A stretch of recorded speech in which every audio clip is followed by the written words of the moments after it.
ذی العزت والعلا والصلاة والسلام علی سید الانبیاء شمس الضحیٰ بدر الدجا نور الہدا منبع الجود والعطا اما بعد اعوذ باللہ من الشیطان الرجیم بسم اللہ الرحمن الرحیم لن تنالوا البر حتی تنفقوا مما تحبون صدق اللہ العظیم وصدق رسولہ النبی الکریم۔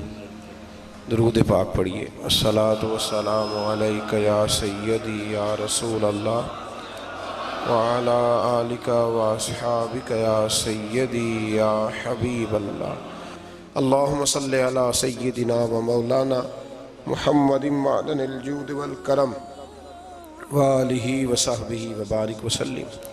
قرآن مجید فرقان حمید کے چوتھے پارے میں سے کچھ باتیں اللہ تبارک و تعالی قرآن مجید کی تفہیم کے اندر ہر غلطی سے محفوظ فرمائے اور اللہ تعالیٰ صحیح بات کو زبان پہ جاری فرمائے۔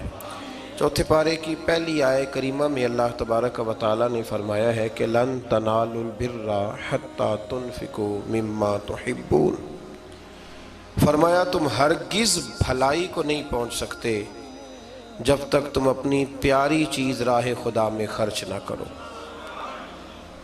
اللہ تبارک و تعالیٰ چونکہ بندہ مومن کو ہر چیز سے زیادہ پیارا ہے، اور دوسرے پارے میں اللہ کریم نے فرمایا والذین آمنوا اشد حبا للہ، وہ لوگ جو ایمان لائے وہ اپنے رب سے شدید محبت کرتے ہیں۔ تو اللہ تبارک و تعالیٰ نے یہ قانون دیا کہ تم اگر بھلائی کو پانا چاہو، وہ بھلائی جو اللہ کا قرب تمہارے لیے آسان کرے، تو پھر اس کا نسخہ یہ ہے کہ جو تمہاری پیاری چیز ہے، جو محبوب چیز ہے، وہ اپنے محبوب رب کے رستے میں خرچ کر دو۔ ہمارے ہاں جو کہ بہت دفعہ دین کو اس لیے سنا جاتا ہے کہ ہم الحمدللہ ماشاءاللہ، یا اگر عذاب اور سختی کے جملے آئیں گے تو استغفار پڑھ کے گزر جائیں گے۔ صحابہ کرام علیہم رضوان کے ہاں جب کوئی آیت کریمہ آتی تھی تو پھر اس کا پریکٹیکل ہوتا تھا، پھر اس پر عمل ہوتا تھا۔ جب یہ آیت کریمہ نازل ہوئی تو حضرت ابو طلحہ رضی اللہ تعالیٰ عنہ بہت زیادہ اللہ نے انہیں نوازا ہوا تھا، جائیدادیں تھیں، مکانات تھے، مال و اسباب تھا۔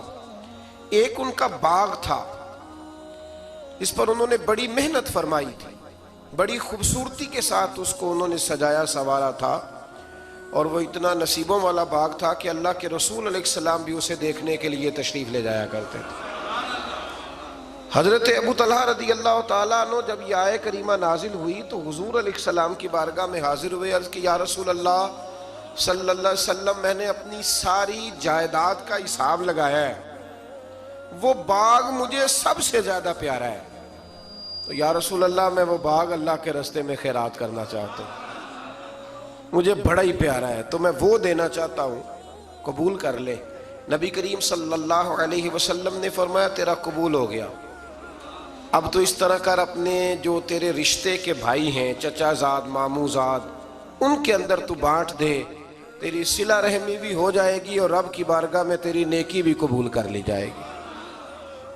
حضرت زید رضی اللہ تعالیٰ وہ حضور علیہ السلام کی بارگاہ عالی مرتبت میں حاضر ہوئے تو عرض کرنے لگے یا رسول اللہ صلی اللہ علیہ وسلم، یہ گھوڑا مجھے بڑا پیارا ہے، بڑا مجھے محبوب ہے، حضور میں اس کی بڑی خدمت کرتا ہوں، میں نے اسے پالا ہے، اس کا دھیان رکھتا ہوں۔ کچھ جانوروں سے پیار ہو جاتا ہے نا، عرض کرنے لگے یا رسول اللہ یہ مجھے بڑا ہی پیارا ہے، بڑا پیارا ہے۔ حضرت زید عرض کرتے ہیں تو یا رسول اللہ یہ قبول کر لیں۔ حضرت زید بن حارثہ نے جب یہ کہا تو حضور نے فرمایا میں نے قبول کر لیا۔ کہا حضور چونکہ رب فرماتا ہے پیاری چیز دو تو یہ مجھے سب سے زیادہ پیارا ہے، تو لہٰذا میں پیش کرتا ہوں، قبول کر لیا جائے۔ رسول کریم نے ان سے قبول فرما کے نا تو انہی کے بیٹے حضرت اسامہ بن زید کو دے دیا۔ تو وہ عرض کرنے لگے یا رسول اللہ صلی اللہ علیہ وسلم، میں نے تو اللہ کے راستے میں دیا تھا، تو حضور نے فرمایا تیرا ہو گیا نا، تو نے اللہ کے راستے میں دیا تھا تو میں نے قبول کر کے اللہ کے بندے کو دے دیا ہے۔ حضرت عمر بن عبدالعزیز رحمۃ اللہ تعالیٰ علیہ نا شکر کی بوریاں منگایا کرتے تھے، شکر کی بوریاں، گڑ کی بوریاں، اور بوریوں کی بوریاں خیرات کرتے۔ تو لوگ کہنے لگے حضور کچھ لوگ زیادہ شکر نہیں کھاتے، ان کو پیسے دے دیا کریں. آپ فرمانے لگے بھائی وہ بات میں کیسے کروں, میرا رب کہتا ہے پیاری چیز خرچ کرو. مجھے شکر بڑی پیاری ہے, مجھے تو روٹی نہ ملے 3 ٹائم تو میں شکر پہ ہی گزارا کر سکتا ہوں, تو وہ چیز اللہ کے راستے میں دوں گا جو مجھے بڑی پیاری ہے, بڑی محبوب ہے, جس کی مجھے بڑی چاہت ہے. تو میرے عزیز سمجھ لیں کہ جب آپ تحفہ خریدتے ہیں نا کسی کے لیے, تو جتنا بندہ محبوب ہوتا ہے اتنی ہی آپ اچھی چیز. ہمارے ہاں جب مسجدوں کے گلے کھولے جاتے ہیں نا, تو جتنے پھٹے نوٹ ہوتے ہیں ساری اسی میں سے نکل آتے ہیں, اور کئی ایسے نوٹ ہوتے ہیں جو کئی نہیں چل سکتے لیکن مسجد میں چل جاتے ہیں. اب کوئی منع کر سکتا ہے؟ پیاری چیز خرچ کریں اللہ کے راستے میں, محبوب چیز خرچ کریں. یہ پہلا سبق دیا چوتھے پارے کی ابتدا میں اللہ کریم. دیکھیں نا رسول پاک کو حضرت امیر حمزہ بڑے ہی محبوب تھے, حضور کو حضرت عمر بڑے ہی محبوب تھے, جناب عثمان غنی بڑے ہی محبوب تھے, حضرت ابو بکر صدیق بڑے ہی محبوب تھے, مولا علی شیر خدا بڑے ہی محبوب تھے, حضور کو امام حسن اور امام حسین بڑے ہی محبوب تھے. یہ بڑے محبوب تھے اور میرے رسول نے سارے اللہ کے راستے میں دے دیے. ان لوگوں کو شہادت کا درجہ مل گیا. محبوب چیز خرچ کریں. اس سے آگے جو آیات ہے اس میں اللہ کریم نے فرمایا ہے, مفہوم یہ ہے آیت کا, تفسیری مفہوم, کہ رب جب کسی پر کوئی چیز حرام کرے گا تو تب کوئی چیز حرام ہوگی. اگر اپنی مرضی سے کوئی شخص کسی چیز کو استعمال نہیں کرتا تو اس کا معنی یہ نہیں کہ وہ چیز حرام ہو گئی. ہوا یہ تھا کہ حضرت یعقوب علیہ السلام اونٹ کا گوشت نہیں کھاتے تھے, اونٹنی کا دودھ نہیں پیتے تھے, اپنی طبیعت کے لحاظ سے استعمال نہیں کرتے تھے. تو بنی اسرائیل والوں نے یہ کہنا شروع کر دیا کہ دیکھیں پرانی امتوں میں یہ نہیں تھا, تو حضور علیہ السلام کی قوم یہ کیوں استعمال کرتی ہے. تو اللہ کریم نے سورہ آل عمران میں اور چوتھے پارے میں وضاحت کر دی کہ کوئی اگر اپنی مرضی سے کوئی چیز استعمال نہیں کرتا تو اس کا مطلب یہ تو نہیں کہ وہ چیز حرام ہو جاتی ہے. تو اس سے آگے بڑھ کے پھر اللہ تبارک و تعالیٰ نے مکہ مکرمہ کی فضیلت بیان کی اور فرمایا کہ ان اول بیت وضع للناس, بے شک پہلا گھر جو لوگوں کے لیے بنایا گیا, للذی ببکۃ مبارکا وہدی للعالمین, فرمایا پہلا گھر جو لوگوں کے لیے بنایا گیا وہ مکہ مکرمہ میں اور ہے بڑی برکت والا, اور وہ ہے اللہ کا گھر, اور لیکن ساری کائنات کو ہدایت وہ گھر عطا کرتا ہے.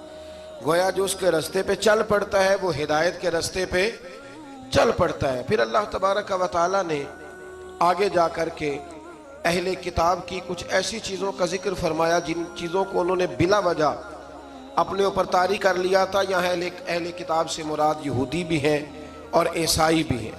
پہلے سے دوسرے رکوع میں اللہ تبارک و تعالیٰ نے امت مسلمہ کو یہ حکم دیا ہے کہ کلمہ پڑھا ہے تو اب مرتے دم تک مسلمان ہی رہنا, اور اللہ سے ڈرنا تو اتنا ڈرنا کہ جتنا ڈرنے کا حق ہے, اور آخری دم تک تم نے مسلمان رہنا ہے. اور پھر اسی رکوع میں اللہ کریم نے حکم دیا کہ تم اللہ کی مضبوط رسی کو پکڑ لو, وَاعْتَصِمُوا بِحَبْلِ اللَّهِ, اللہ کی مضبوط رسی کو پکڑ لو اور جماعتوں میں تقسیم نہ ہو جانا, الگ الگ گروہ نہ بنانا.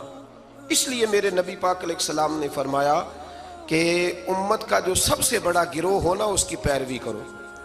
اس کا نام کتب احادیث میں سواد اعظم آیا ہے کہ جو بڑی جماعت ہو نا مسلمانوں کی, اس کی اب پتہ کیا مصیبت ہے, جو آدمی تھوڑا سا سٹائل ذرا ہٹ کے ہوتا ہے نا اس کے پیچھے لوگ چلنے لگ جاتے ہیں.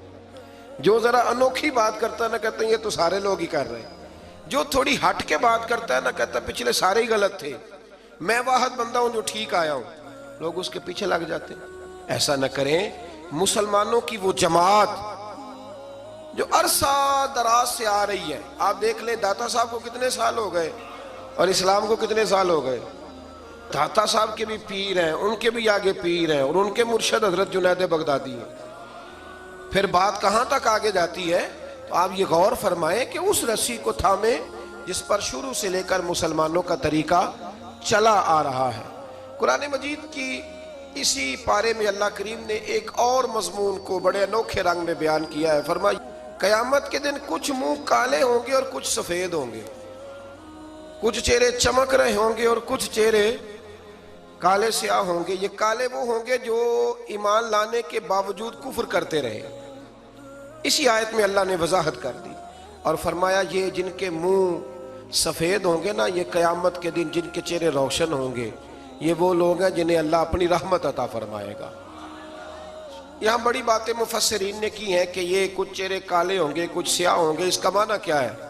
تو مفسرین کرام ایک پورے گروہ نے، ایک پوری جماعت نے ذکر فرمایا ہے کہ دنیا میں نا کچھ چیزیں دلوں میں چھپی ہوئی ہیں جو ظاہر نہیں ہو رہی، قیامت میں ظاہر ہو جائیں گی۔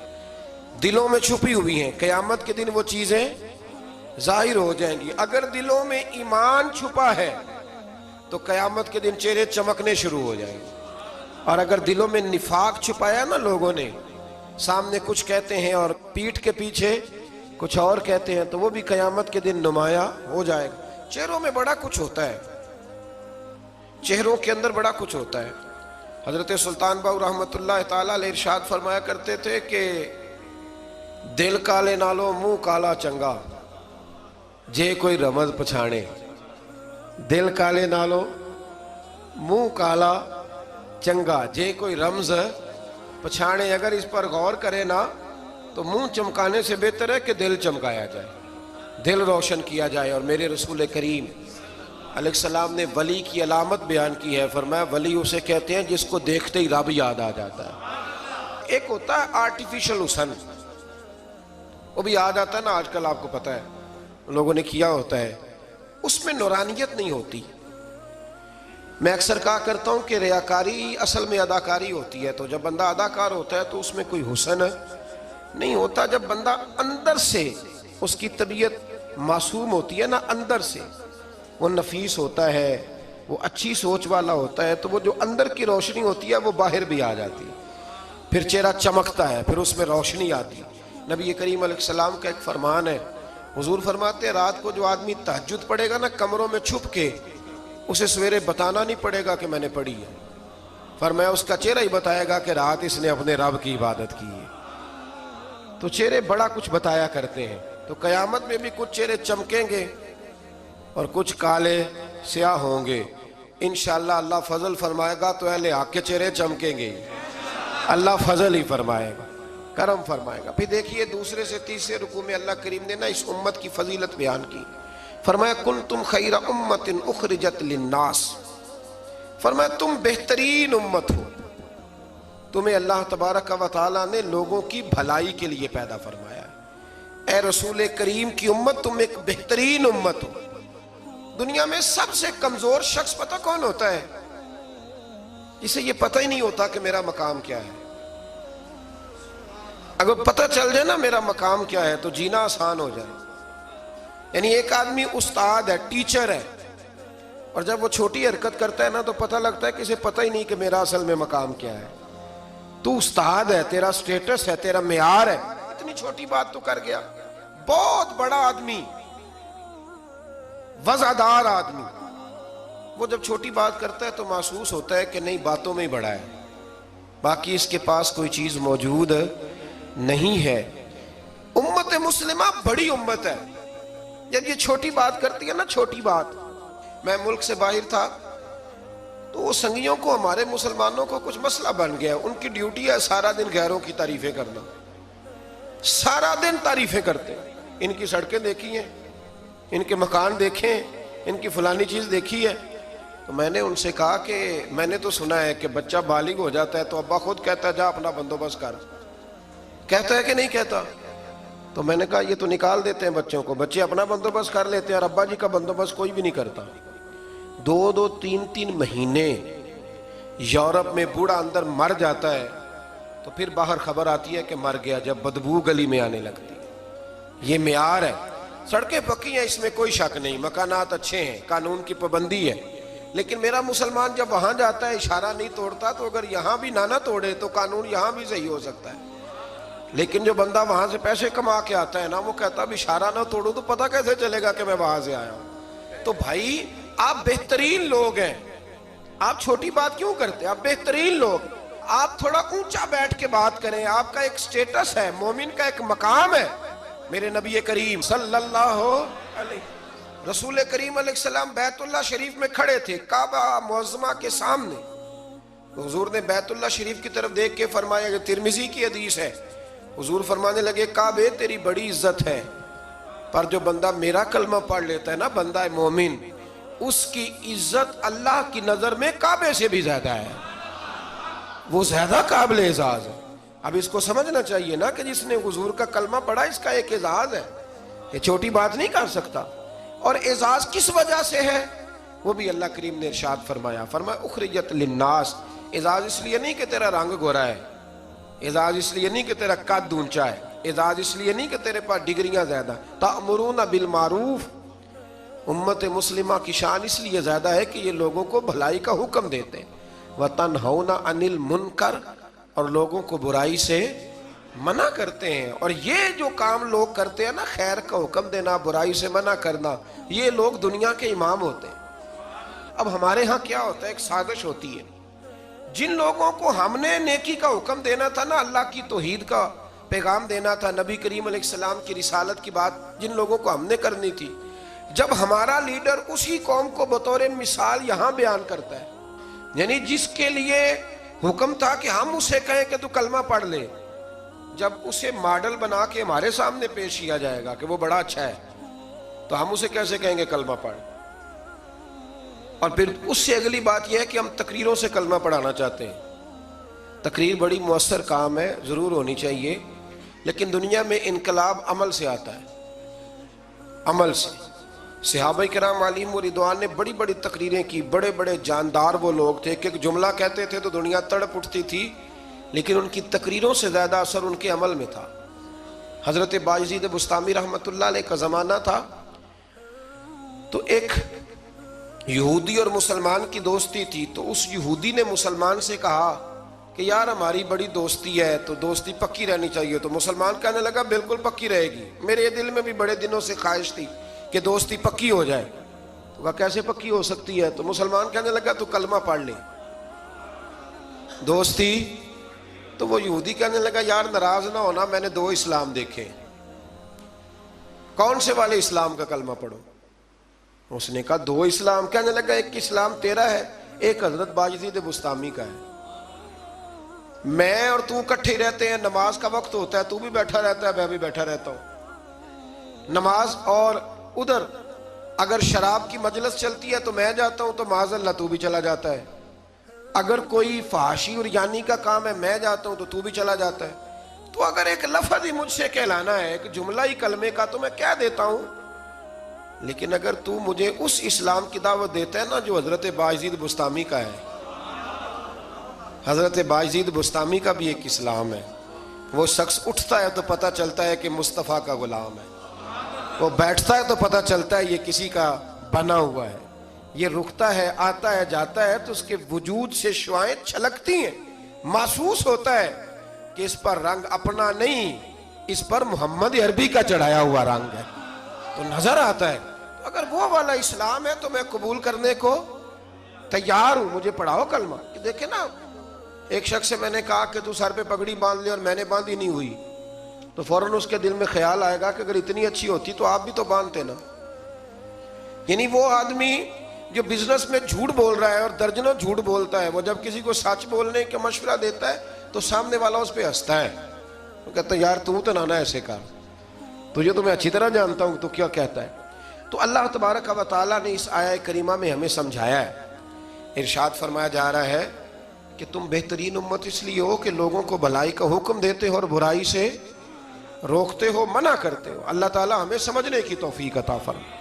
اگلے رکوع میں اللہ تبارک و تعالیٰ نے ارشاد فرمایا کہ بے شک جن لوگوں نے کفر کیا ہے نا، قیامت کے دن اپنا سارا مال دے کے، اپنی ساری جائیداد دے کے بھی اگر وہ جان چھڑانا چاہیں گے تو ان کی جان چھوٹے گی، وہ دوزخی ہیں تو دوزخ میں ہمیشہ ہی رہیں گے۔ دنیا کا مال قیامت کے دن کام نہیں آئے گا۔ تو بالکل اس سے متصل اللہ کریم نے پھر حکم دیا کہ کوئی چیز کام آنی ہے تو ابھی سے خرچ کر لو اللہ کے راستے میں۔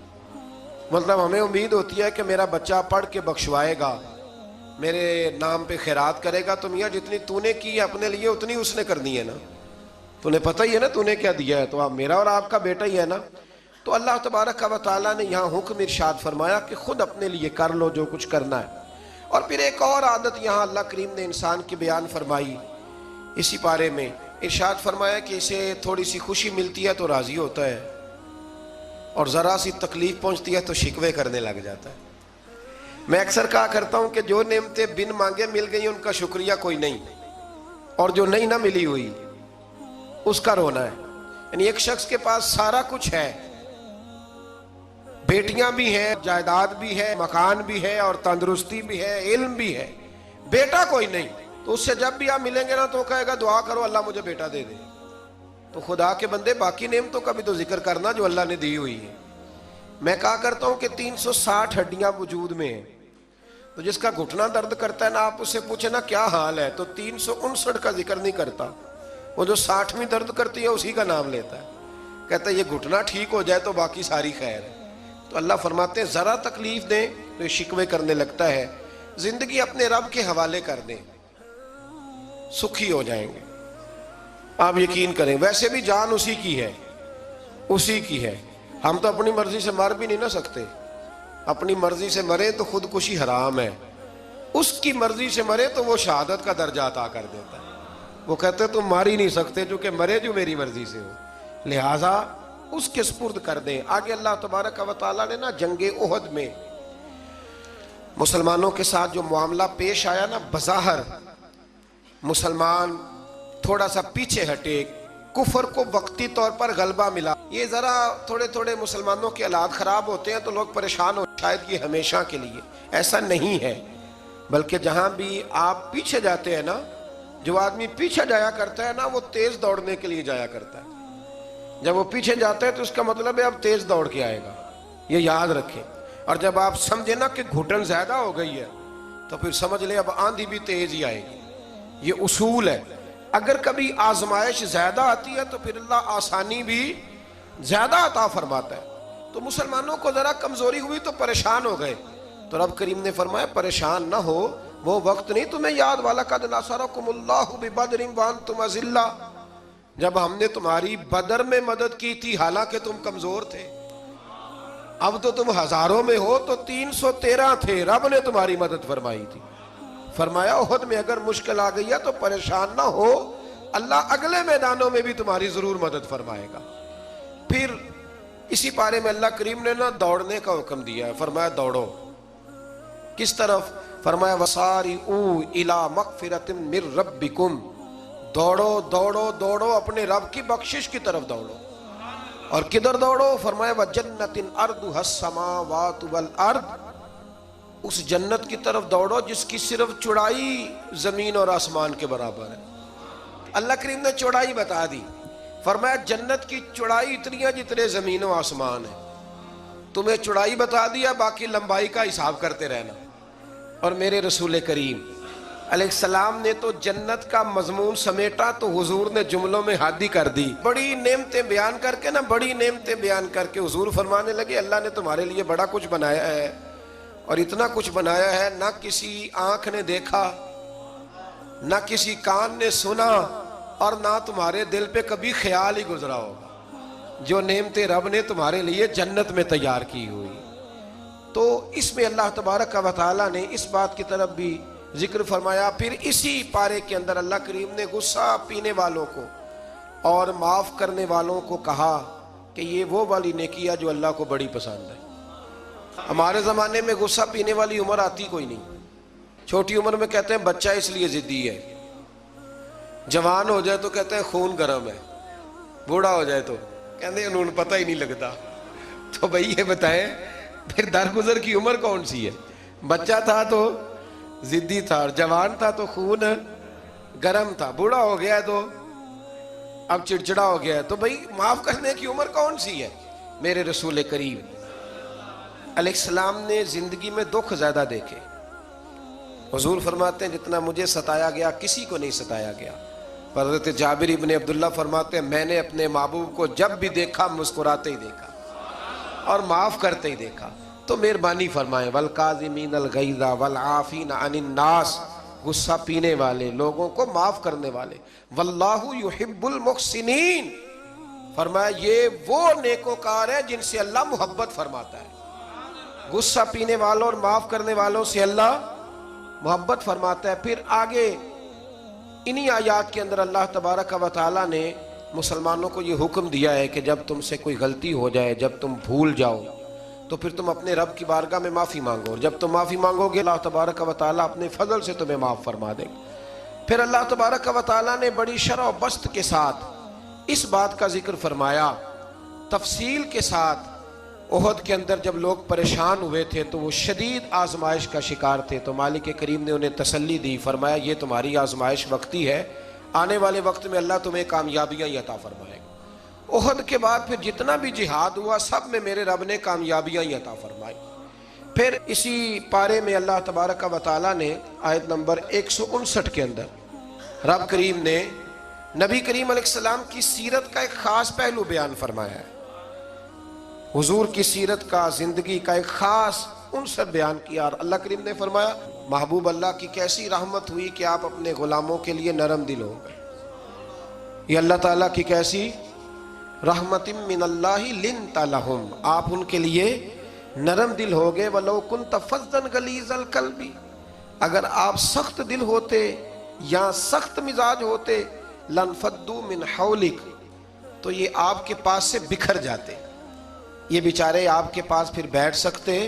یہ سخت مزاج جو آدمی ہوتا ہے اس کے پاس لوگوں کا جمع غفیر نہیں ہوتا، اس کے پاس سے لوگ ٹوٹنے لگ جاتے۔ اچھا وہ اور چکر میں پڑ جاتا، کہتا دیکھا میرا روب، کوئی میرے پاس نہیں بیٹھتا، کسی کی جرت ہے میرے پاس بیٹھے؟ میں نے کہا روب نہیں جناب، آپ مان کیوں نہیں لیتے کہ آپ اخلاقی طور پہ بڑے کمزور ہیں؟ آپ کے اپنے بچے بھی، میں ابا جی کو جانتا ہوں، کئیوں کو جو گھر جاتے ہیں تو بچے چھپتے ہیں اور تسبیح پڑھتے ہیں کہ ابا جی واپس کب جائیں گے گھر سے۔ تو یہ کوئی معیار ہے؟ رسول کریم صلی اللہ تعالیٰ علیہ وسلم کی طبیعت کے اندر وہ خاصیت تھی کہ ہر چھوٹا بڑا میرے محبوب کی بارگاہ میں جا کے اپنا دکھڑا سنا لیا کرتا، حضور معاف کرتے تھے، نبی پاک محبت فرماتے تھے۔ تو اپنی زندگی کے اندر وہ سارے معاملات پیدا کریں۔ ہم خوابوں کی دنیا میں زندہ رہتے ہیں کہ چلو ٹھیک ہے جی میرا بڑا روب چل رہا ہے، کوئی آدمی میرے قریب نہیں بیٹھتا، تو یہ کوئی کمال نہیں۔ نبی پاک علیہ السلام کی سیرت کا کمال یہ ہے کہ حضور تک رسائی آسان تھی، ہر آدمی اپنی بات بڑی آسانی کے ساتھ حبیب کریم کی بارگاہ میں عرض کر لیتا تھا۔ ایک آیت ہے جی جو آپ نے بڑی ضروری یاد رکھنی ہے، یہ آیت نمبر 179 ہے، اس پر آپ نے ضرور توجہ کرنی ہے، ضرور غور کرنا ہے۔ ایک چھوٹا سا مسئلہ لوگ بڑا اس کو الجھا دیتے ہیں، اللہ کریم نے اس آیت کریمہ میں اس کا بھی بیان فرمایا ہے۔ اسی پارے میں سورہ آل عمران میں فرمایا وَمَا كَانَ اللَّهُ لِيُطْلِعَكُمْ عَلَى الْغَيْبِ وَلَكِنَّ اللَّهَ يَجْتَبِي مِن رُّسُلِهِ مَن يَشَاءُ، فرمایا اللہ کی یہ شان نہیں کہ عام لوگوں کو غیب کا علم دے، لیکن اپنے رسولوں میں سے جسے چاہتا ہے اسے چن لیتا ہے۔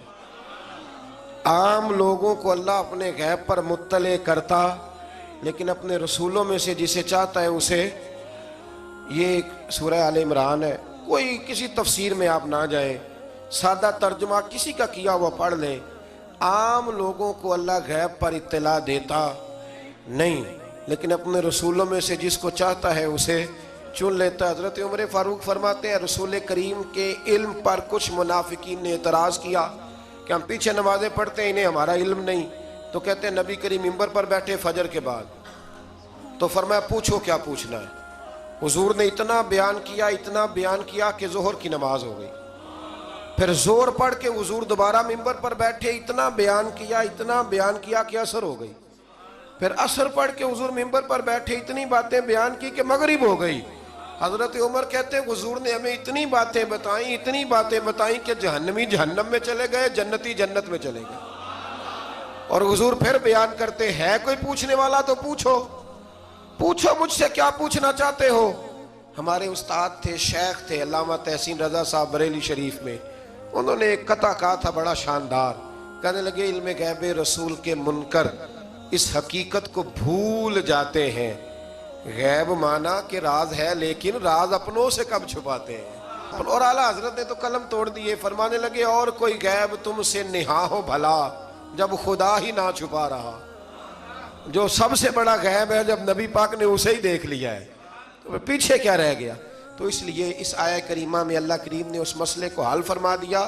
ہاں ایک بات ضرور ہے، اس پر ضرور آپ حضرات توجہ کریں کہ اللہ کے انبیاء کی اور نبی کریم علیہ السلام کی بھی کوئی چیز بھی، کوئی طاقت بھی ذاتی نہیں، جو بھی ہے اللہ کا عطا کرتا ہے۔ کوئی چیز بھی ذاتی، علم غیب بھی ذاتی نہیں، اللہ کا دیا ہوا ہے۔ آگے سورہ نساء آ جاتی ہے۔ سورہ نساء کے اندر نا اللہ کریم نے بالکل آغاز میں ارشاد فرمایا کہ یا ایھا الناس اتقوا ربکم الذی خلقکم من نفس واحدہ، اے لوگو اپنے رب سے ڈرو جس نے تمہیں ایک جان سے پیدا فرمایا۔ ایک بہت بڑے پیر صاحب کے صاحبزادے نے نا ایک شخص سے کہا کہ میرا ذرا خیال کرنا، میں فلاں بزرگ کا صاحبزادہ ہوں۔ تو آدمی کہنے لگا تو بھی ذرا خیال کرنا، میں بھی نبی کا صاحبزادہ ہوں۔ اس نے کہا تو کس نبی کا؟ کہنے لگے حضرت آدم علیہ السلام کا۔ تو چپ کر کے کہنے لگا بات تیری ٹھیک ہے، کیونکہ سارے حضرت آدم کی اولاد ہے۔ یہ جو قبائل بنائے جاتے ہیں نا، قبیلے، یہ تعارف کے لیے بنائے جاتے ہیں، صرف تعارف کے لیے کہ پتہ چل جائے اس کا فلاں قبیلے سے تعلق ہے، اس کا۔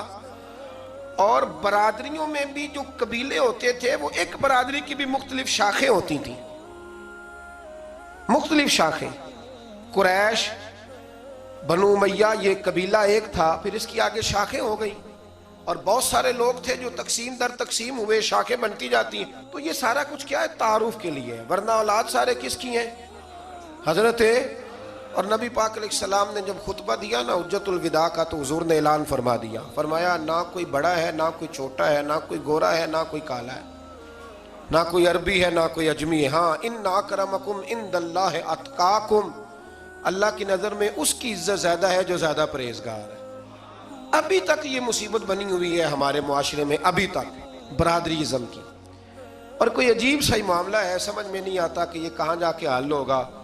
ایک ہی برادری سے دو لوگ ہیں، ان سے کہا گیا کہ جناب وہ آپ نے کہا تھا کہ راجپوت فیملی میں رشتہ مل جائے تو اچھا ہے، تو مل گیا، کر لے۔ کہنے لگے نہیں کرنا، یہ مہاجر ہیں، ہم مقامی ہیں۔ تو ٹھیک ہو گیا بھئی، اب کتنی تقسیم اور کرنی، یعنی اس سے بھی آگے، اور پھر اس سے آگے تقسیمیں۔ اور یہ اتنی خوفناک تقسیم ہے کئی دفعہ پریشان ہو جاتے ہیں کہ قوم کتنی کو بٹے گی، کتنی کو بٹے گی۔ آپ یہ جو تقسیم ہے نا، اس تقسیم سے نکلیں۔ اب آپ یہ مزاج بنائیں کہ بھئی یہ نہیں کہ ان کو کھانا بنانا نہیں آتا، معاملہ یہ ہے کہ ان کا ٹیسٹ اپنا ہے، ہمارا ٹیسٹ، تھوڑی وحدانیت کی طرف جائیں، امت واحدہ بننے کی کوشش کریں۔ ایک تقسیم ایسی ہے بد عقیدگی کی کہ جس سے نکلا نہیں جا سکتا، جو بد عقیدہ ہو گیا اس کے ساتھ کیا صلح ہو سکتی ہے، لیکن باقی کوشش کریں، جو اپنے ہیں نا اپنے، ان کی غلطیوں سے درگزر کریں، انہیں قریب کریں، چھوٹی موٹی کمزوریاں دور کریں، محبت کے ساتھ ذکر کریں، خیر کی بولی بولیں، اپنوں کی باتیں اپنوں میں رکھیں، اور کوشش کریں دل تھوڑا بڑا رہے، محبت تھوڑی بڑی رہے، پیار تھوڑا بڑا رہے، وفا تھوڑی بڑی رہے۔ اس سے آپ کا دل بھی بڑا ہوگا اور لوگوں کے اندر محبت بھی زیادہ پیدا ہوگی۔ اللہ ہمیں سمجھنے کی توفیق عطا فرمائے۔